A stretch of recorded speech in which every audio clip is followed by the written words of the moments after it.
All right, how about we take a look at matrices here in Chapter 7. So first things that we need to do is actually define what a matrix is, determine its dimensions, and solve a system of equations using matrices. So first, let's get a definition. So we're going to define a matrix as a rectangular array of numbers. So we'll see a series of rows and a series of columns, basically like an Excel sheet. That's what a matrix is. And each row and each column represents certain things. Let me go back and find a decent color here. Here we go. And so these rows will have a set number of, these matrices will have a set number of rows, and we call it M, and a set number of columns. We'll call that N. So when we see a matrix, it's defined as an M by N matrix, where M is the number of rows and N is the number of columns. And that'll tell us the size of our matrix, or in other words, the dimension. Another word we might use to represent the size of a matrix would be the order. So we could say the size of your matrix, the dimension of your matrix, or the order of your matrix is going to always be M by N, and M represents the rows and N represents the columns. Now, if M is equal to N, then the matrix is called a square matrix, where it has the exact same number of rows as columns, and it forms a square. Look at the notation on each element in a matrix. Let's just take this guy, for instance. Whatever comes in this position is in position 1, 1. And notice that these are subscripts. And what they designate is which row and which column you're on. So this position is in the first row, first column. This element is in the position of the second row, second column. Right here, this element is in the first row, but the third column position. So this double subscript notation just indicates what row and what column that you're on.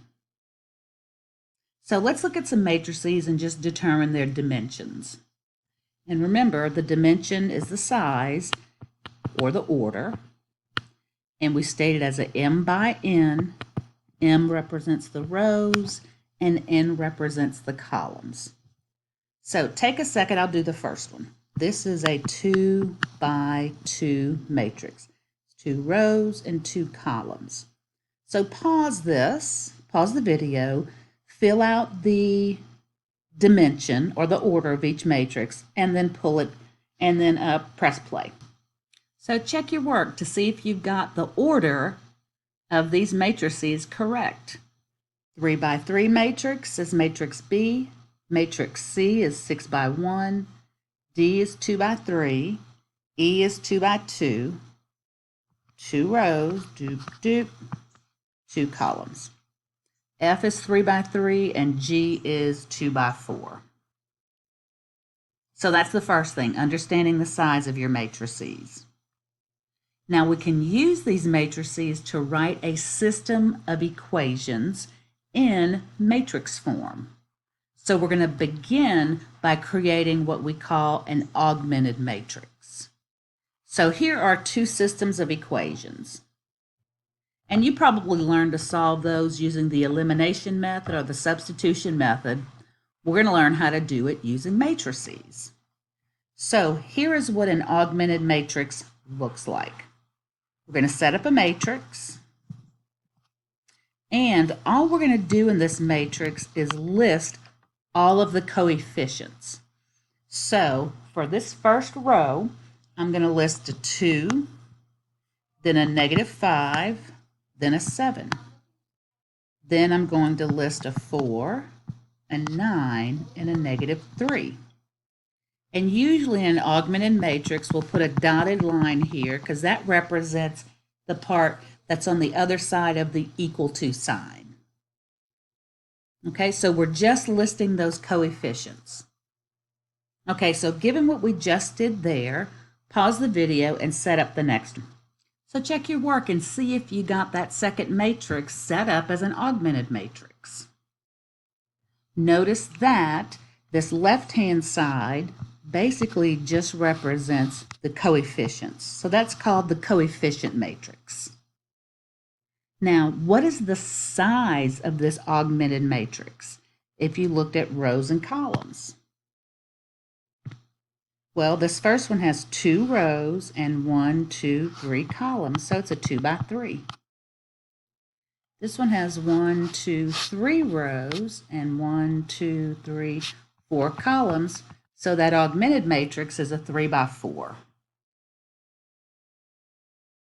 Now, if I just looked at the coefficient matrix, the part that I have here, then the size of that coefficient matrix would be 2 by 2, and the size of this coefficient matrix would be 3 by 3.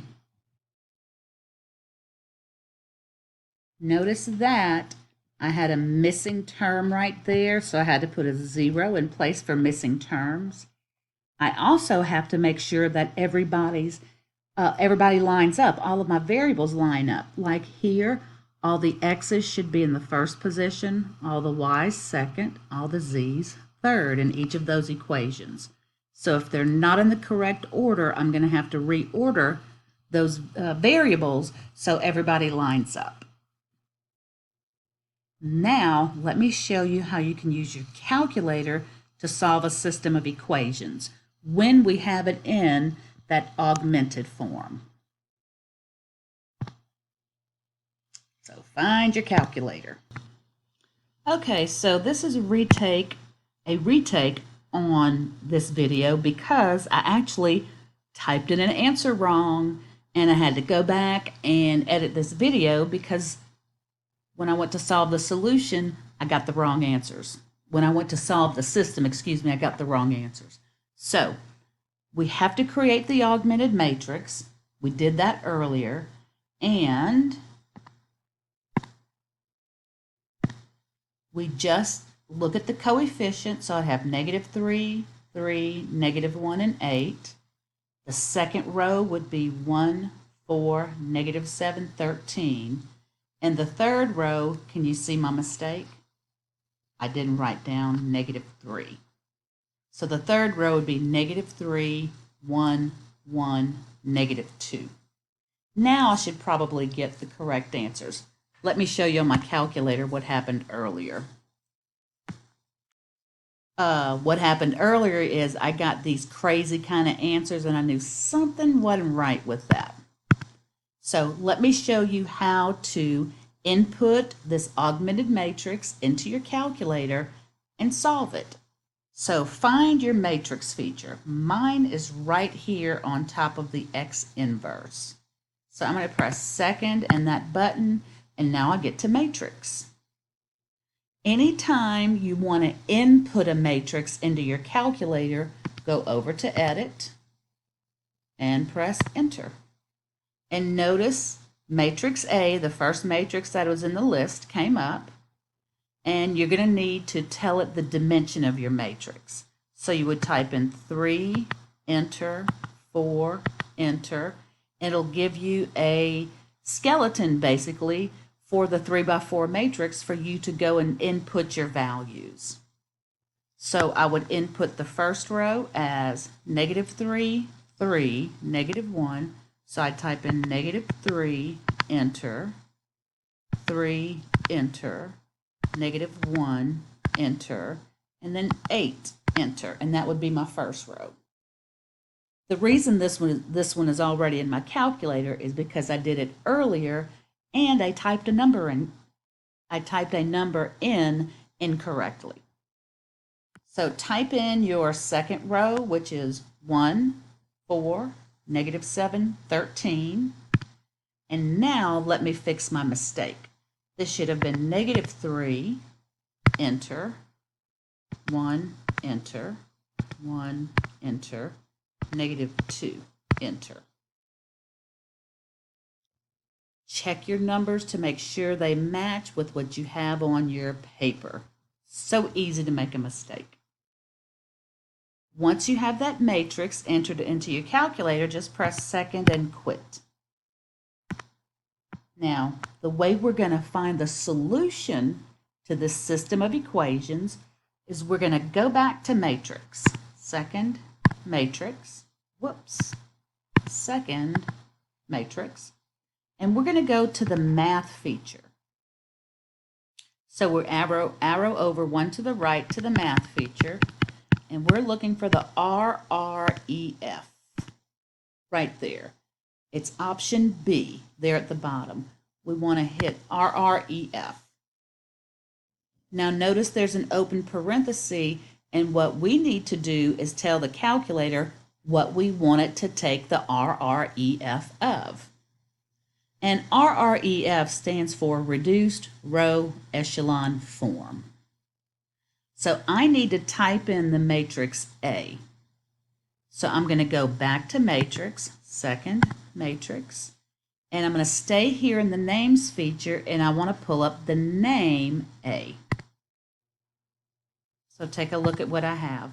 RREF of matrix A, and A is the one that I just typed in. So we're going to press enter.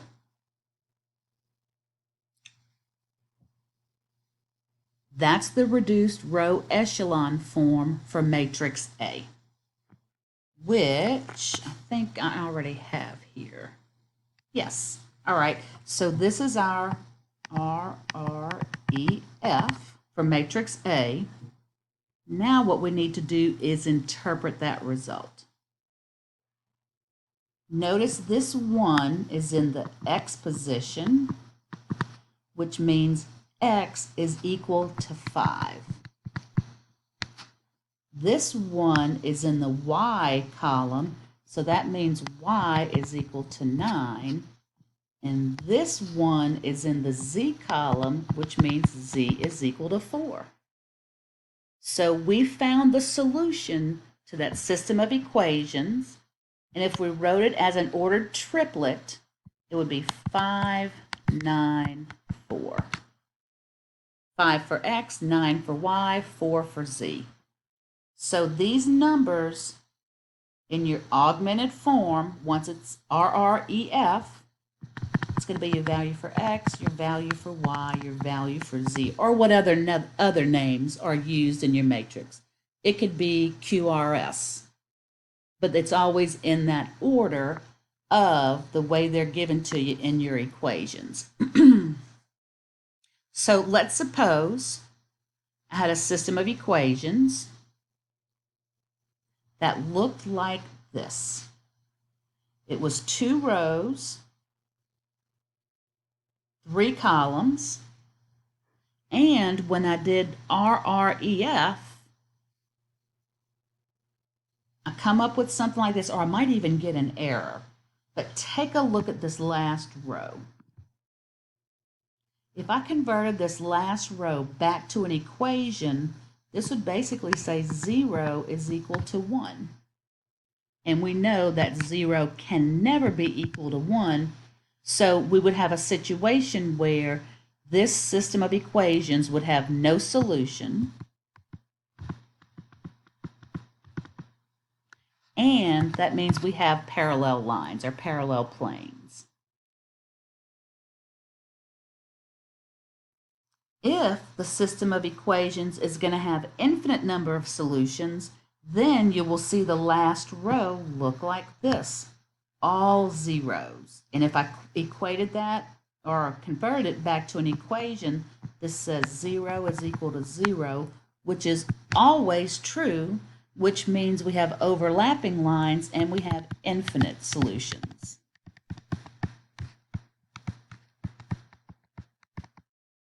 So that last row is really going to tell you if you have something more than an exact solution for X, Y, and Z, or X and Y. So if you get 0 equal to 1, there's no solution. If you get all zeros, that would be an infinite number of solutions. So I want you to practice what I just did using RREF for these two systems of equations and find the solutions. Pause the video, practice. I'm going to pause my video and find those solutions.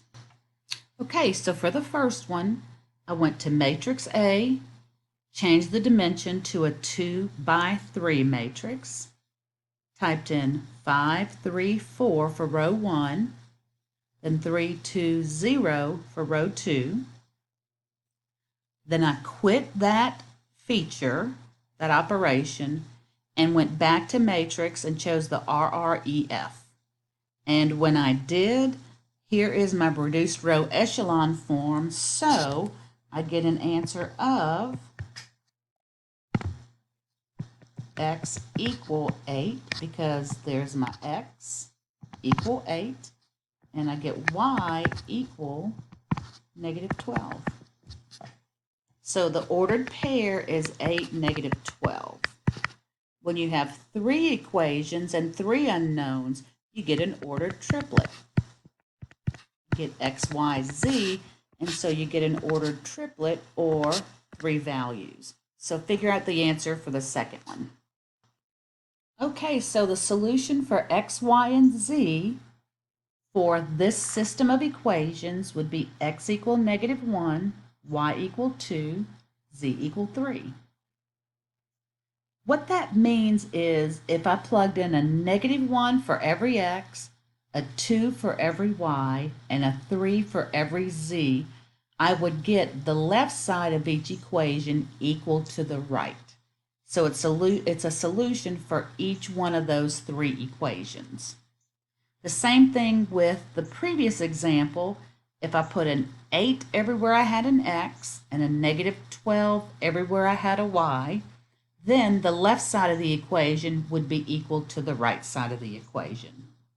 So that takes care of section 7.1. As always, please let me know if you have any questions.